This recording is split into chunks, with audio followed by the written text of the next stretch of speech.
n'a pas d'autre solution que de pouvoir vacciner et vacciner le plus vite possible, avec des doses maintenant disponibles, le plus grand nombre de personnes aujourd'hui en France. Et forcément, en priorité, peut-être les personnes qui sont au contact des personnes les plus fragiles. Et c'est là qu'on en revient aux soignants, notamment dans les EHPAD. Alors je pense que cette vaccination, elle concerne tout le monde.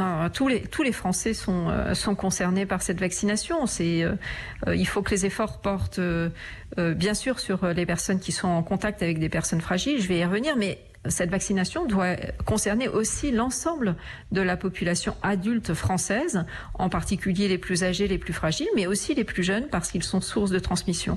Concernant les soignants, la question est un petit peu plus sensible et ce n'est pas que les soignants, ce sont toutes les personnes qui sont en contact avec des personnes fragiles qui, d'une part, répondent moins bien à la vaccination, et je pense en particulier aux personnes immunodéprimées, mais qui aussi, s'ils sont exposés et infectés par ce virus, vont être plus à risque de faire des formes graves.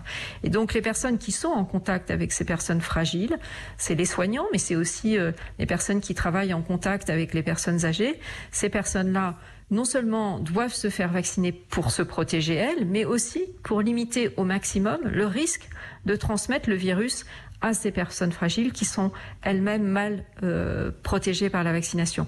Et la problématique qu'on rencontre avec ce virus, c'est qu'on est contagieux avant même d'avoir des signes cliniques. C'est-à-dire que si on est en contact avec le virus sans le savoir, qu'on est finalement infecté, eh bien on va pouvoir transmettre ce virus alors qu'on ne sait pas soi-même qu'on est infecté. Et lorsqu'on a été vacciné, on a montré, maintenant les études sont très claires sur ce sujet, on a montré que le vaccin certes ne protège pas à 100%, mais que lorsqu'on a été vacciné, on va avoir un risque diminué de façon très importante, de l'ordre probablement d'un facteur de 5 à 10, de transmettre ce virus. C'est pour ça qu'il faut aujourd'hui absolument communiquer autour de cette vaccination pour la population générale et peut-être encore plus, mais ça concerne tout le monde, pour les personnes qui sont en contact proche des personnes fragiles, donc les soignants et toutes les personnes qui travaillent en lien étroit avec des personnes fragiles. Communiquer et peut-être imposer, ça vous semblerait cohérent comme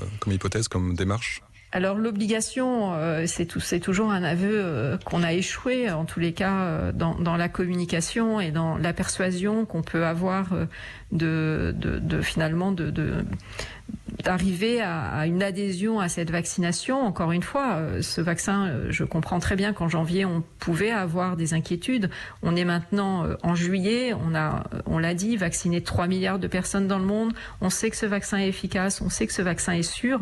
Je crois que maintenant, si effectivement on n'arrive pas à augmenter la couverture vaccinale, en particulier donc dans ces populations qui sont en contact avec des gens fragiles, eh bien ça sera potentiellement, mais ça c'est à nos dirigeants de prendre cette décision, ça peut être la nécessité de la rendre obligatoire. Mais encore une fois, je pense que ça veut dire qu'on a échoué dans cette communication vis-à-vis de ce vaccin et de l'importance de se faire vacciner pour les soignants, mais aussi en population générale. Et je voudrais le redire, c'est toute la population qui est concernée par cette vaccination.